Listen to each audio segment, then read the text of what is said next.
Kumaraswamy stadium ಬಳಿ ಕಾಲ್ತುಳಿತ ಪ್ರಕರಣಕ್ಕೆ ಸಂಬಂಧಪಟ್ಟಂತೆ 11 ಜನರ ಸಾವಾಗಿದೆ. ಈ ಸಾವು ಪ್ರಕರಣಕ್ಕೆ ಸಂಬಂಧಪಟ್ಟಂತೆ ಬೇರೆ ಬೇರೆ ಆಯಾಮಗಳಲ್ಲಿ ಮೂರು ಸಂಸ್ಥೆಗಳು ಕೂಡ ತನಿಖೆಯನ್ನ ಕೈಗೆತ್ತಿಕೊಂಡಿದೆ. ಒಂದ್ ಕಡೆ ಸಿಐಡಿ, ಮತ್ತೊಂದು ಕಡೆ ನಿವೃತ್ತ ನ್ಯಾಯಮೂರ್ತಿಗಳು ಈಗ ತಾನೇ ಹೇಳ್ತಾ ಇದೆ. ಈಗ ಸ್ಟೇಡಿಯಂ ಬಳಿ ಕಾಲ್ತುಳಿತಕ್ಕೆ 11 ಜನ ಬಲಿ ಪ್ರಕರಣಕ್ಕೆ ಸಂಬಂಧಪಟ್ಟಂತೆ ಸಿಸಿಬಿ ಹಾಗೂ ಕೇಂದ್ರ ವಿಭಾಗದ ಪೊಲೀಸರಿಂದಲೂ ಕೂಡ ತನಿಖೆ. ಶೇಷಾದ್ರಿಪುರಂ ಉಪ ವಿಭಾಗ ಸಿಸಿಬಿಯ 6 ಎಸಿಪಿಗಳಿಂದಲೂ ಕೂಡ ತನಿಖೆ ಆಗಲಿದೆ. ಪ್ರಕರಣದಲ್ಲಿ ಮತ್ತಷ್ಟು ಜನ ಅರೆಸ್ಟ್ ಆಗುವುದು ಕೂಡ ನಿಶ್ಚಿತ ಅಂತ ಸಾಧ್ಯತೆಗಳು ಕಂಡು ಬರ್ತಾ ಇದೆ. ಕೆಎಸ್ಸಿಎ ಸೆಕ್ರೆಟರಿ ಶಂಕರ್ಗಾಗಿ ತೀವ್ರ ಹುಡುಕಾಟ ಆಗ್ತಾ ಇದೆ.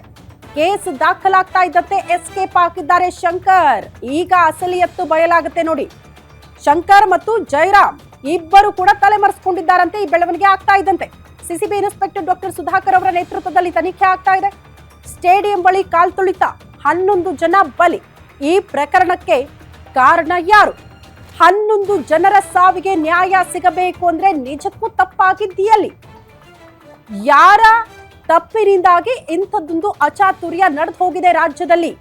ಇದನ್ನ ಪತ್ತೆ ಮಾಡೋದಕ್ಕೆ ಈಗ ಹಲವು ತನಿಖಾ ಸಂಸ್ಥೆಗಳು ತನಿಖೆಯನ್ನ ಕೈಗೆತ್ತಿಕೊಂಡಿದೆ. ಒಂದ್ ಕಡೆ ಸಿಸಿಬಿ ಅಧಿಕಾರಿಗಳು, ಮತ್ತೊಂದು ಕಡೆ ಸಿಐಡಿ. ನೋಡಿ, ಎಲ್ಲ ಆಯಾಮಗಳಲ್ಲೂ ಕೂಡ ತನಿಖೆ ಆಗ್ತಾ ಇದೆ. ಪ್ರಮುಖವಾಗಿ ಕೆಎಸ್ಸಿಎ ಒಬ್ಬ ಚಿಕ್ಕ ಅಥವಾ ಸಾಮಾನ್ಯ ವ್ಯಕ್ತಿಯನ್ನ ಕೂಡ ಕೇಳಿದ್ರು ಅರ್ಥ ಆಗ್ಬಿಡುತ್ತೆ. ಈ ಅವಘಡಕ್ಕೆ ನೇರ ಹೊಣೆ ಕೆಎಸ್ಸಿಎ ಅಂತ ಜನಸಾಮಾನ್ಯರು ಕೂಡ ಮಾತಾಡ್ಕೊಂಡ್ರು.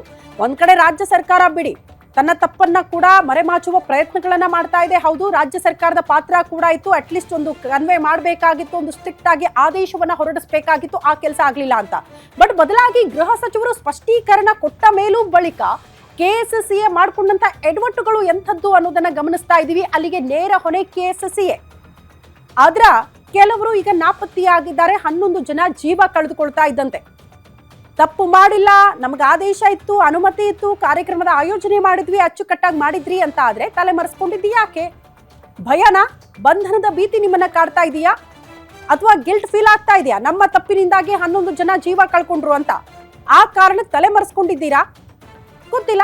ಒಟ್ನಲ್ಲಿ ಇಬ್ಬರ ಹುಡುಕಾಟದಲ್ಲಿ ಸಿಸಿಬಿ ಅಧಿಕಾರಿಗಳು, ಮತ್ತೊಂದು ಕಡೆ ಅಧಿಕೃತವಾಗಿ ಕೆಲವೇ ಕ್ಷಣಗಳಲ್ಲಿ ಸಿಐಡಿಗೆ ಈ ಸಂಪೂರ್ಣ ಪ್ರಕರಣದ ತನಿಖೆಯ ಜವಾಬ್ದಾರಿ. ರಾಜ್ಯದ ಜನ ಅಂತೂ ಪ್ರಶ್ನೆ ಮಾಡ್ತಿದ್ದಾರೆ, ಯಾರ್ ತಪ್ಪು, ಯಾರ್ ಹೊಣೆ? 11 ಜೀವ ವಾಪಸ್ ಬರುತ್ತಾ? ಪರಿಹಾರ ಸಿಗುತ್ತೆ? ನಾವಿದ್ದೀವಿ ಅನ್ನುವಂತ ಸಾಂತ್ವನ. ಇವತ್ತು ಬರ್ತೀರಿ, ನಾಳೆ ಹೋಗ್ತೀರಿ. ಆದ್ರೆ ಕೊನೆ ತನಕ 11 ಜನ ಕಳ್ಕೊಂಡ್ರಲ್ಲ, ಆ ಕುಟುಂಬಸ್ಥರಿಗೆ ಬೆಂಬಲವಾಗಿ ನಿಂತ್ಕೊಳ್ಳುವಂತವ್ರು ಯಾರು? ಯಾರ್ದೋ ತಪ್ಪು, ಇನ್ಯಾರಿಗೋ ಶಿಕ್ಷೆ. ಬಡವರ ಮಕ್ಕಳ ಜೀವ ಬಲಿಯಾಯಿತು. ಇದಕ್ಕೆ ನ್ಯಾಯ ಸಿಗಬೇಕು ಅಂದ್ರೆ ತಪ್ಪಿತಸ್ಥರ ವಿರುದ್ಧ ಕ್ರಮ ಆಗಬೇಕು ಅಂತ ರಾಜ್ಯದ ಜನ ಆಗ್ರಹಿಸುತ್ತಿದ್ದಾರೆ.